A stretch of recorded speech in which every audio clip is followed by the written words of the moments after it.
좋은 아침입니다. 열왕기하 14장 8절에서 22절 말씀 보도록 하겠습니다. 8절 아마샤가 예후의 손자 여호아스의 아들 이스라엘 왕 요아스에게 사자를 보내 이르되 오라 우리가 서로 대면하자 한지라. 9절 이스라엘 왕 요아스가 유다의 왕 아마샤에게 사람을 보내 이르되 레바논 가시나무가 레바논 백향목에게 청가를 보내어 이르기를 내 딸을 내 아들에게 주어 아내로 삼게 하라 하였더니 레바논 들짐승이 지나가다가 그 가시나무를 짓밟았느니라. 10절 네가 에돔을 쳐서 파하였으므로 마음이 교만하였으니 스스로 영광을 삼아 왕궁에나 내 집으로 들어가라. 어찌하여 화를 자초하여 너와 유다가 함께 망하고자 하느냐 하나. 11절 아마샤가 듣지 아니하므로 이스라엘 왕 요아스가 올라와서 그와 유다의 왕 아마샤가 유다의 벳세메스에서 대면하였더니 12절 유다가 이스라엘 앞에서 패하여 각기 장막으로 도망한지라. 13절 이스라엘 왕 요아스가 벳세메스에서 아하시아의 손자 요아스의 아들 유다 왕 아마샤를 사로잡고 예루살렘에 이르러 예루살렘 성벽을 에브라임 문에서부터 성 모퉁이 문까지 400규빗을 헐고 14절 또 여호와의 성전과 왕궁 곳간에 있는 금, 은과 모든 기명을 탈취하고 또 사람을 볼모로 잡고서 사마리아로 돌아갔더라. 자, 아마샤가 전쟁에서 에돔과의 전쟁에서 승리하기는 하였지만 그가 하나님 앞에서 온전하지 못하였잖아요. 그에게 어떤 일이 일어나는지 오늘 본문을 좀 보도록 하겠습니다. 에돔과의 전쟁에서 승리한 아마샤는 이스라엘 왕 요아스에게 도전장을 내밉니다. 표면적인 이유는 용병 10만 명을 고용하려고 했다가 취소한 건으로 말미암아 그들이 저지른 난동에 대한 보복이라고 할 수 있는데요. 그러나 이것은 표면적인 이유고 내면적인 이유는 북이스라엘 왕 요아스의 지적대로 교만이 그에게 들어간 것입니다. 에돔에게 이기더니 정말 간이 배밖에 나온 것입니다. 여러분 하나님을 알아가면 알아갈수록 점점 겸손해지지만 하나님 알기를 거치며 어느 순간부터 교만이 점점 커져가고 교만이 배 밖으로 나오게 되어 있습니다. 이래서 그는 사실은 지금 이 전쟁을 하려고 하는 것이고요. 하지만 이 같은 교만으로 말미암은 이 전쟁의 결과는 이미 결정되어 있었습니다. 결국 이 전쟁으로 말미암아 아마샤는 이 그 북이스라엘에게 이제 크게 패배하였고요. 또 포로로 잡혀가게 되었고요. 성벽의 일부가 허물어지게 되었고요. 성전과 곳간에 있는 보물들이 약탈당하게 되었고요. 많은 사람들이 볼모로 잡혀가게 되었습니다. 그리하여서 이 남왕조 유다는 요아스의 아들 여로보암 2세 북왕조 여로보암 2세 때까지 북왕조에 이제 예속이 되어 있는 그런 비참한 형편이 되게 됩니다. 교만의 대가가 얼마나 큰 것인지 우리는 절대로 잊지 않아야 합니다.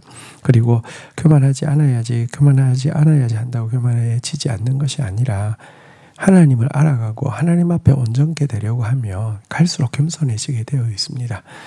나에게 충격적으로 와닿은 부분에 대해서 정직하게 반응하는 거 좋지만 그것이 계기가 되어서 하나님 앞에 하나님의 모든 말씀 앞에서 자신을 돌아보고 온전케 되려고 몸부림치는 사람만이 이렇게 아마샤처럼 승리 이후에 우상숭배에 빠지고 승리 이후에 도리어 큰 패배와 수치를 당하는 그런 어리석음을 범하지 않을 것입니다. 15절입니다. 요아스의 남은 사적과 그의 업적과 또 유다의 왕 아마샤와 싸운 일은 이스라엘 왕 역대지략에 기록되지 아니하였느냐. 16절 요아스가 그의 조상들과 함께 자매 이스라엘 왕들과 사마리아 왕과 함께 장사되고 그의 아들 여로보암이 대신하여 왕이 되니라.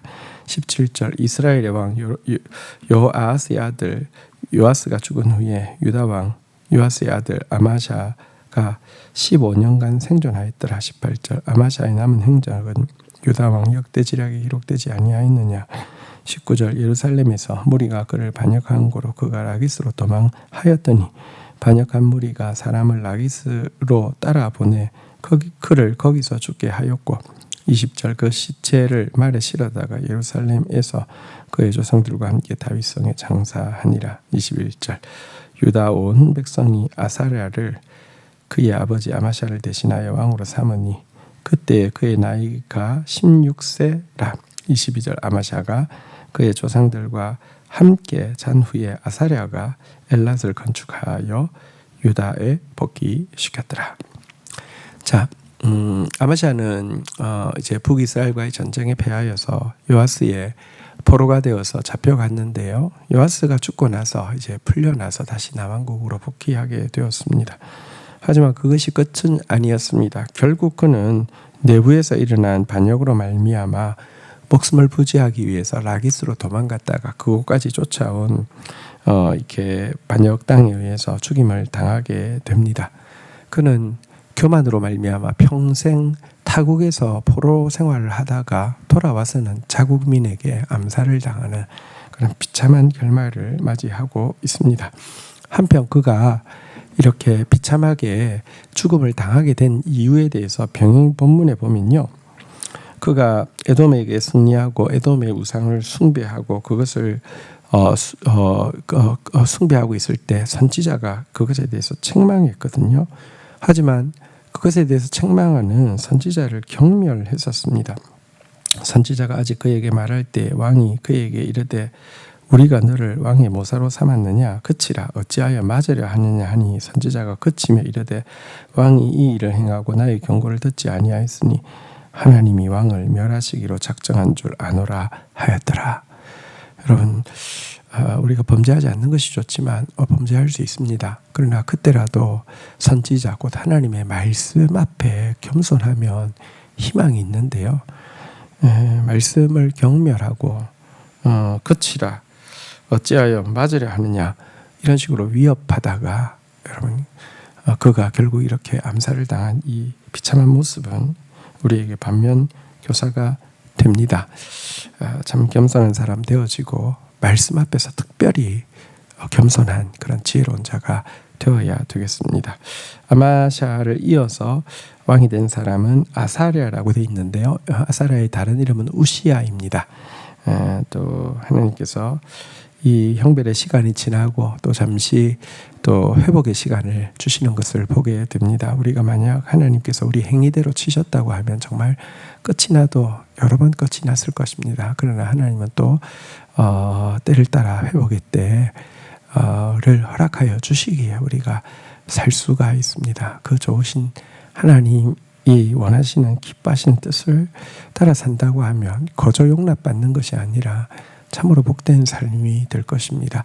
그런 삶이 되기를 주의 이름으로 축원드립니다. 주신 말씀 붙잡고 기도하며 나가도록 하겠습니다. 하나님, 아마샤가 전쟁에서 승리한 이후 어리석게도 에돔의 우상을 숭배하고 또 교만으로 말미암아 동족 이스라엘과 큰 전쟁을 벌였다가 정말 평생 고개를 들지 못하는 수치를 당하게 된 모습을 보게 됩니다.